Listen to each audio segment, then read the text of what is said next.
itanu iri imbere abaprotestani bashobora kwibandaho mu nyigisho zabo? Hari ikintu genda nshaka kugira ngo nshingire ku cyakozwe, ariko nibutse ko tugomba kugikomeraho. Kwigisha neza inyigisho nzima abantu bakayimenya, ariko bakayifata ya nyigisho y'ijambo ry'Imana bakayihuza n'ubuzima bwabo, noneho ya nyigisho igahindura imibereho yabo n'ubuzima bwabo, bakabaho bakagira iterambere ryuzuye. Icyo rero ni ikintu tugomba gufata nka zahabu tukagikomeraho.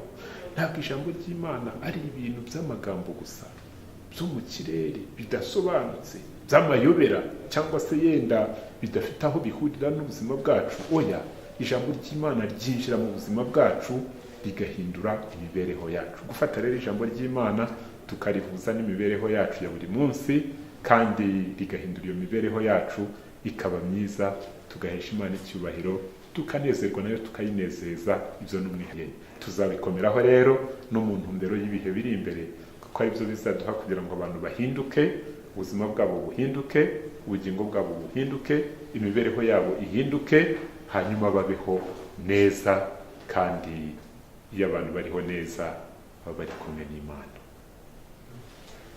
Basoza tubashimira. Murakoze cyane, nanjye ndabashimiye. Ikiganiro tugisoreje ahangaha, kandi nababwira ngo mukomeze mugire umunsi mwiza. Kandi rero nkaba nsoje nshimira ekipe twakoranye muri tekinike irimo Modeste Marcel ndetse na Kanani Saratieri. Nababwira ngo mugire umunsi mwiza.